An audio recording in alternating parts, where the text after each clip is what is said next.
Now I'm a little nervous because I'm here by myself, but it's time for me to turn on some of the equipment. Now that's set to our second one. All right, it doesn't really look that bubbly. So get some more air in, I think. There we go. Now I need to raise that bubble level up. So I'll crank this a little bit. That looks pretty good, actually. Cool, so that's the skimmer doing its thing. Skimmer's skimming. Skimmer's over skimming. All right, I don't really know what I'm doing wrong here. I think it's, oy, all right.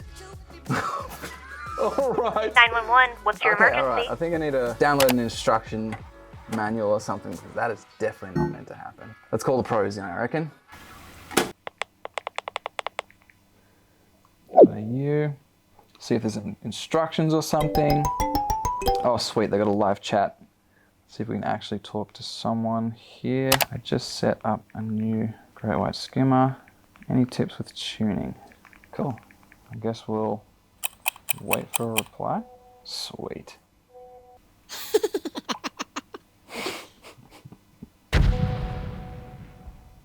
Looks like we're getting help, guys.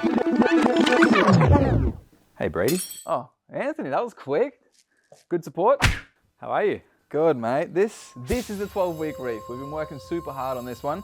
It's taken us a little while to get here. What do you think? It looks great. I can see the great white wave maker, 6,000 litre an hour. The aquascape looks awesome. Lots of nooks and crannies, open flow area. Everything looks good, but you have problems with your skimmer. Yeah, I blew the lid off the thing. I'll show you. Wow, okay, let's take a look. Okay, so I see you've turned the bubbles down and dropped the water level after your mishap. Yep. That's all good. Okay, so with the great white DC skimmer, you have 3 mechanisms of tuning. The first is here in the neck. This is where the air is drawn in that then goes into the pump. So by tightening and loosening this screw here, you're allowing more or less air into the skimmer. So at the moment it's fully closed, which is good. But from there we slightly open it, just a fraction, maybe a half turn at a time. Yeah, wow. And you'll now see a ton of air enter in through the pump and then into the skimmer body. So that's very important, and again, the best way to do it is to start really tight and then just do half turn to loosen and get the air in. You don't want this to be all the way open. No. You just want it to be slightly loose. No problem. As I just did then. Now the second mechanism of tuning your great white skimmer is probably the most confusing and the most misinterpreted for most users. The great white DC skimmer comes with a controller, and the controller goes from 1 to 20. And most people will just put it straight on 20 for maximum airflow and maximum flow into the skimmer. And that's not necessary.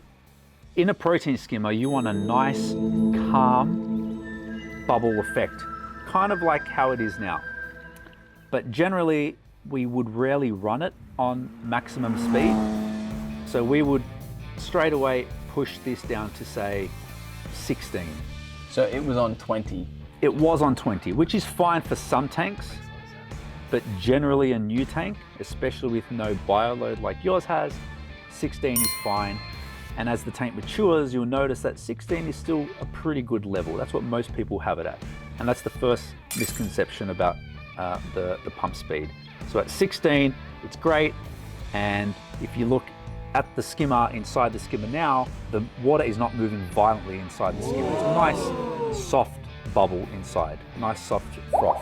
All right, 16, good to know. Okay, so the third and final adjustment of the protein skimmer is the actual water level inside the skimmer and where the bubbles are resting. So if the water level is too low, like it is now, all the organics and gunk inside your aquarium are not going to have a chance to escape into the collection cup. And if it's too high in the protein skimmer, like the problem you had before, you're going to overflow the skimmer. Gotcha. So on the discharge outlet here, you have a minus and a positive. If we close it to the minus side, you'll notice the water level increase inside the protein skimmer, and it's quite sensitive, so just do it at a half turn a time, and the higher the water level will allow you to achieve something called a wet skim, and a lower water level will allow you to achieve something called a dry skim. So what's better for just freshly started aquarium? For the first few months, you will be watching your protein skimmer and your whole system in general, because everything is changing so quickly for the first few months. You're adding fish and coral, your nitrogen cycle is getting started, there's a lot of stuff going on chemically inside the tank, and your protein skimmer is going to react to all these things all the time. So for the first few months, just watch your skimmer. I personally like to leave the water level just above the neckline, and I achieve that by closing the gate valve until I achieve the optimal level. Here is almost spot on.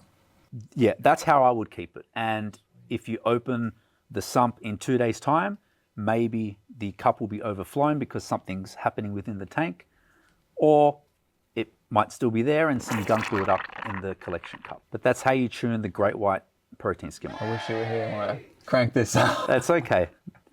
Everyone asks this question and it's totally fine.